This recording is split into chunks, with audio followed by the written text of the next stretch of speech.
Bentornati su Ediufoni per una nuova recensione flash. Io sono Andrea ed oggi voglio parlarvi dell'HiFiMan EF400, un'unità combo unica nel suo genere. Andiamo!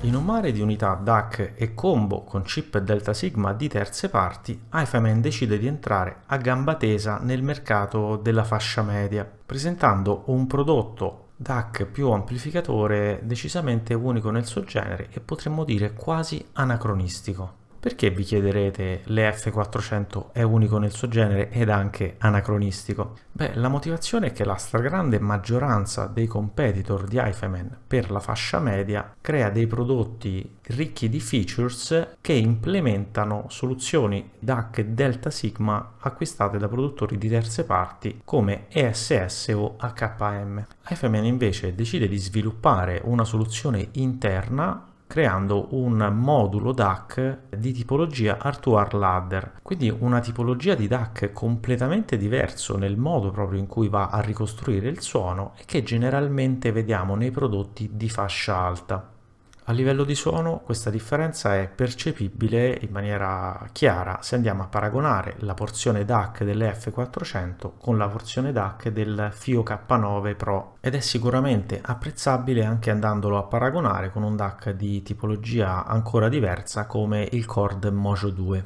Il suono dell'F400, rimanendo sulla porzione DAC, è un suono caldo, avvolgente e abbastanza rilassato. Vi permetto di dire in maniera abbastanza categorica che se cercate un DAC analitico, se cercate un DAC con delle buone misurazioni, con una grande fedeltà del suono, questo non è il DAC per voi. Nella mia esperienza è molto più indicato per chi vuole una ricostruzione più morbida, più calda e non cerca l'ultimo punto percentuale di dettaglio in ogni componente del suo sistema.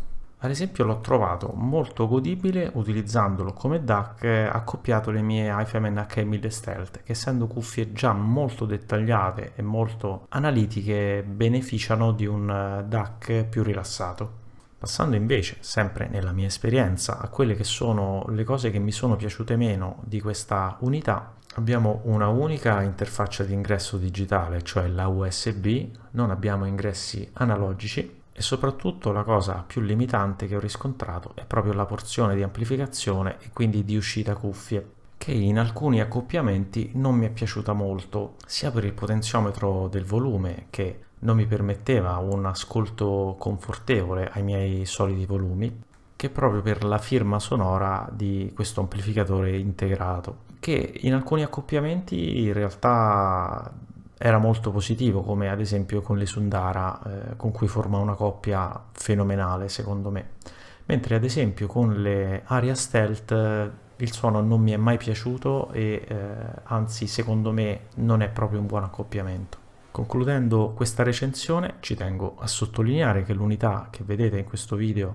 è stata acquistata diverso tempo fa per mio utilizzo personale e che quindi chiaramente ogni opinione espressa in questo video è frutto esclusivamente della mia esperienza.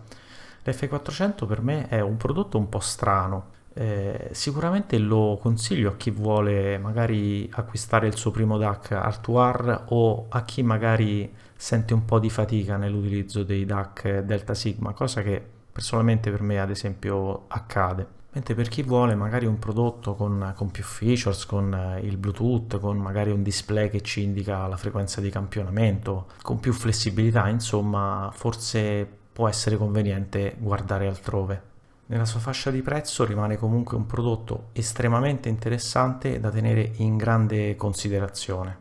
L'F400 sembra quasi un prodotto un po' fuori dal tempo, anacronistico appunto dicevamo ad inizio video. Un prodotto forse pensato per godersi la musica un po' come una volta, senza starsi a preoccupare di app per lo smartphone e display LCD. Detto questo, io vi ringrazio per aver guardato questo video, soprattutto i coraggiosi che sono rimasti fino alla fine. Vi invito ad iscrivervi se vi è piaciuto, anche per supportare il mio lavoro, e vi chiedo di farmi sapere nei commenti cosa ne pensate. Un saluto e alla prossima!